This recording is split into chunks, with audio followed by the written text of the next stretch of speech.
She opened the envelope on a Tuesday morning, hands still shaking from the funeral 3 days before. Inside was a cashier's check and a handwritten note from her late aunt that read, "This is for your future, sweetheart. Protect it carefully." Rachel thought the hardest part of her life was over. She was wrong. Because 6 months later, she would stand in her own driveway watching a silver Mercedes pull up, driven by her husband, with a woman she'd never seen sitting in the passenger seat. And she would realize that some betrayals don't announce themselves with shouting. They arrive with the quiet click of a car door and the sickening certainty that your entire life has been a lie. Before we dive deeper, let us know in the comments where you're watching from. We'd love to hear from you. And if you're new here, click on the subscribe button so you never miss any of our upcoming videos. Rachel Cooper was 34 years old when her Aunt Margaret died. She had been married to David for 7 years, living in a modest 3-bedroom house in suburban Ohio with their golden retriever, Bailey, and a mortgage they split down the middle every month. Rachel worked as a school counselor, David as a regional sales manager for an appliance company. Theirs was the kind of marriage that looked stable from the outside, comfortable, predictable, built on shared meals and weekend yard work and the assumption that trust didn't need to be questioned. They had met in college, dated for 3 years, married in a small ceremony attended by family and a handful of close friends. Rachel's parents had passed away when she was in her 20s, and Aunt Margaret had become the closest thing to a mother she had left. Margaret was careful, deliberate, a woman who kept her finances in order and her advice gentle but firm. When she got sick, Rachel visited her every weekend, holding her hand through chemotherapy appointments and reading to her when the pain made it hard to sleep. Margaret never married, never had children of her own, and when she passed, she left everything to Rachel. The inheritance wasn't enormous by some standards, but it was significant. $120,000, placed in a trust account with specific instructions for disbursement. Rachel received the paperwork a week after the funeral, her name listed as the sole beneficiary, the funds transferred into a joint savings account she shared with David. At the time, it felt like a gift wrapped in grief, a cushion against uncertainty, maybe a chance to finally renovate the kitchen or take a real vacation, something more than a long weekend at a budget hotel by the lake. David had been supportive through it all, attending the funeral, helping her sort through Margaret's belongings, reassuring her that everything would be okay. He suggested they keep the money in savings for now, let it sit until they decided together how best to use it. Rachel agreed. She trusted him. She always had. That was the mistake she didn't know she was making. The first sign came 3 months after the inheritance cleared. Rachel was at work, sitting in her office between student appointments, when her phone buzzed with a bank alert. It was a routine notification, the kind she usually glanced at and dismissed. But this one stopped her cold. A withdrawal of $45,000 from their joint savings account. She stared at the screen, her chest tightening. They hadn't discussed any major purchases. She called David immediately, her voice carefully calm. "Hey, I just got a notification from the bank. Did you take money out of savings?" There was a pause on the other end, just long enough to feel deliberate. "Oh yeah," David said, his tone light, almost dismissive. "I moved some funds around for an investment opportunity. A buddy at work told me about it. I was going to tell you tonight." Rachel felt something shift inside her, a subtle unease she couldn't quite name. $45,000 is a lot to move without talking about it first. I know, David said quickly. But the window was closing. "I didn't want us to miss out. It's low risk, high return. Trust me, Ratch, this is going to be good for us." She wanted to believe him. She wanted to push down the discomfort crawling up her spine and accept his explanation. So she did. She told herself he was trying to be proactive, trying to grow their financial security. But that night, as they sat across from each other at dinner, she noticed he didn't bring it up again. And when she asked for details about the investment, his answers were vague, full of buzzwords that sounded rehearsed. 2 weeks later, another withdrawal. $30,000 this time. Rachel saw it on a Saturday morning while checking their account balance online. Her hands went cold. She walked into the living room where David was watching a football game, beer in hand, and she asked him directly, "David, what's going on with our savings?" He didn't look at her right away. When he finally did, his expression was calm, almost too calm. "It's fine, Rachel. I'm handling it." "Handling what?" That's $75,000 gone in less than a month. It's not gone, he said, his voice edging toward irritation. It's invested. You have to spend money to make money. You wouldn't understand the details. It's complicated. The condescension in his tone hit her like a slap. She stood there, speechless, watching him turn back to the television as if the conversation was over. That was the moment she realized something was very, very wrong. But she didn't know yet just how deep the betrayal went. It was a Tuesday afternoon in late September when Rachel's world fractured completely. She had left work early, a migraine pounding behind her eyes, and pulled into the driveway just after 3. The house was supposed to be empty. David's car wasn't there. But parked in front of the mailbox, gleaming under the autumn sun, was a silver Mercedes S-Class, brand new by the look of it, dealer plates still attached. Rachel's heart began to race. She got out of her car slowly, her mind scrambling for an explanation. Maybe David had a client over. Maybe it was a colleague. Maybe there was a reasonable reason for a $60,000 car to be sitting in front of her house. Then the front door opened. David stepped out first, casual, comfortable, laughing at something. Behind him was a woman Rachel had never seen before. She was young, maybe late 20s, blonde hair pulled into a sleek ponytail, wearing jeans and a leather jacket that looked expensive.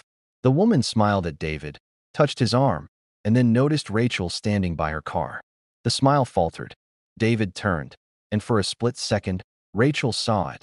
Panic, guilt, calculation, all flashing across his face before he arranged it into something that resembled calm.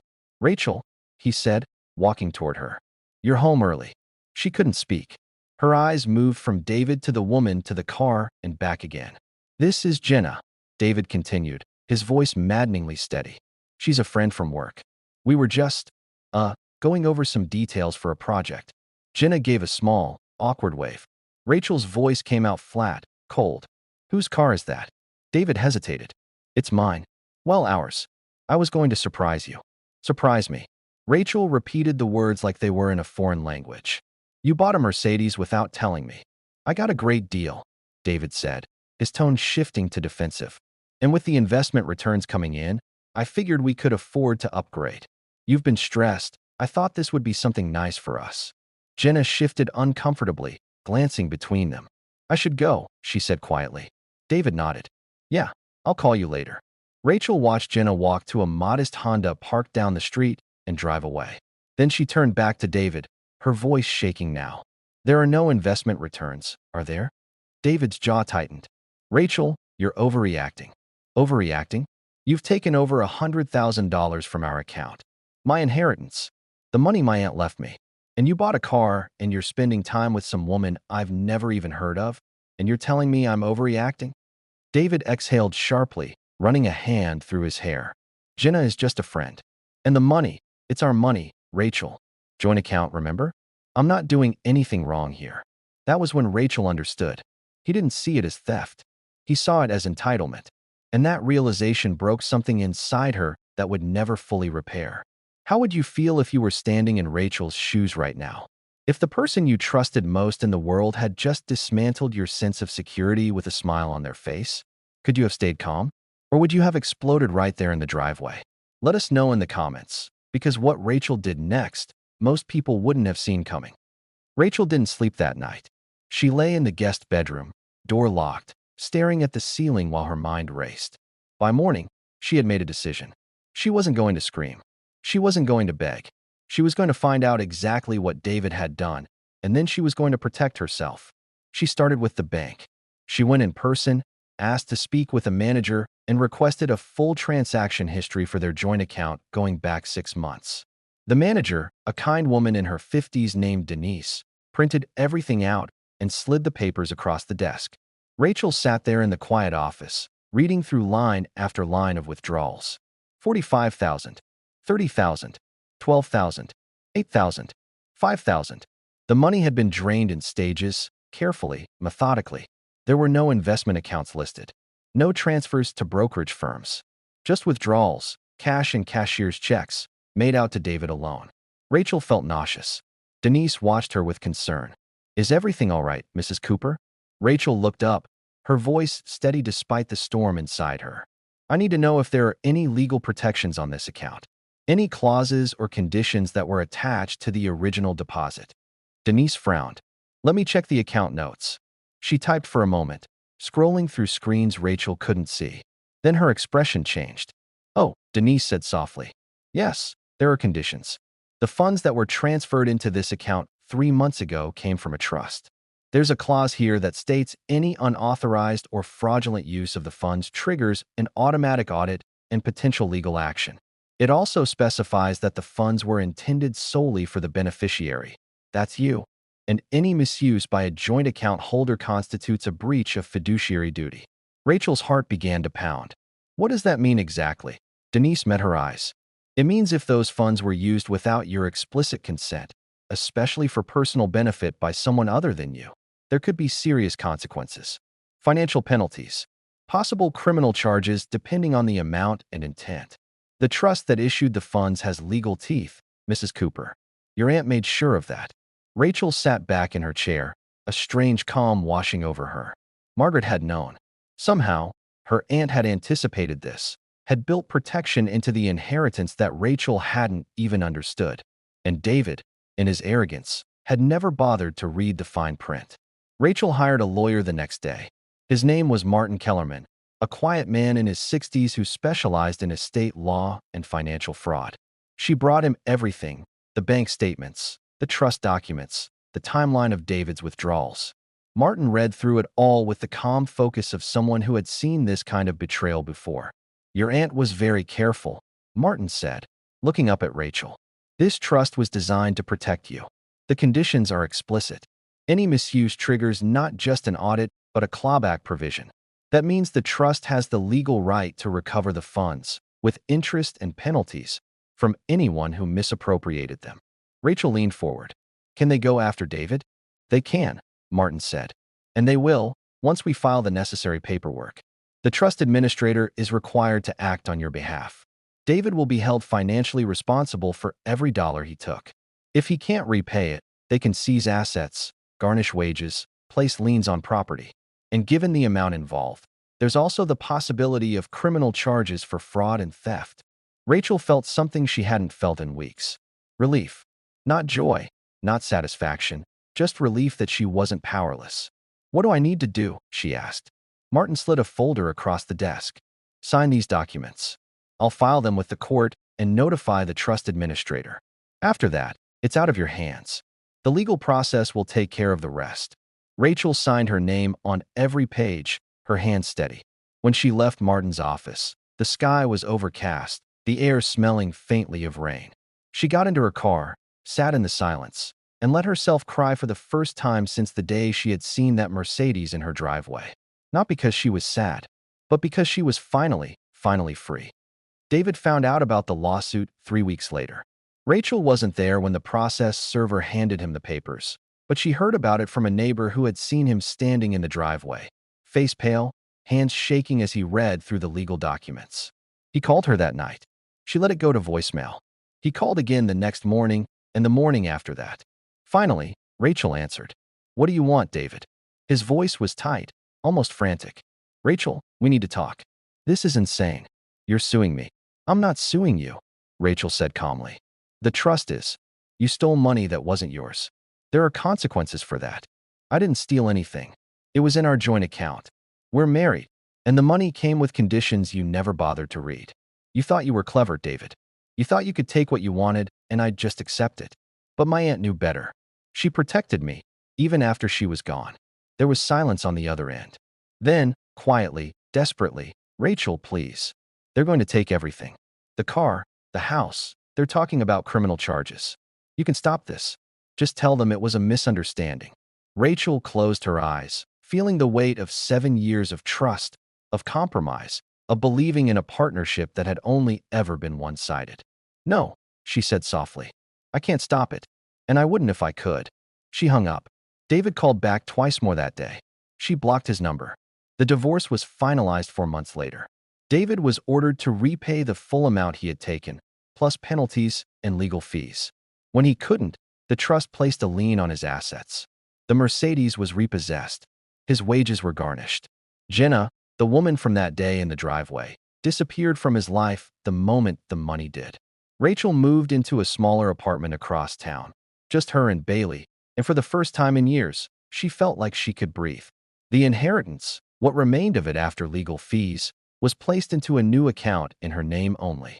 She didn't touch it right away. She let it sit, a quiet reminder that some gifts are meant to protect you, not enrich others. Rachel went back to work, back to her students, back to the small moments of connection that made her job meaningful. She started seeing a therapist, working through the betrayal, the anger, the grief of losing not just a marriage but the person she thought she had known. One Saturday morning in early spring, she took Bailey to the park. The air was crisp, the sky painfully blue, and as she watched her dog chase a frisbee across the grass, she realized something that felt almost like peace. She had survived, not because she had fought back with cruelty or revenge, but because she had trusted the protections put in place by someone who loved her. Margaret had known, and in knowing, she had saved Rachel from a loss far greater than money. So here's the question we want you to think about. If you were Rachel, could you have stayed as calm as she did? Could you have waited for justice instead of demanding it immediately? And if you were David, do you think you would have seen the consequences coming? Or would you have made the same mistake, believing that love and marriage meant access without accountability? Let us know in the comments. Because this story, as unbelievable as it might seem, is more common than you think. And the lesson it teaches is one we all need to hear. Sometimes the most powerful response to betrayal is not rage. It's patience. It's trusting that the truth will reveal itself and that justice, when it arrives, doesn't need to be loud to be devastating. Rachel didn't destroy David. She simply let him destroy himself. And in doing so, she reclaimed not just her inheritance, but her dignity, her future, and her sense of self-worth. If you thought this story was powerful, wait until you hear the next one. Subscribe so you never miss a story where quiet strength changes everything, and justice arrives exactly when it should.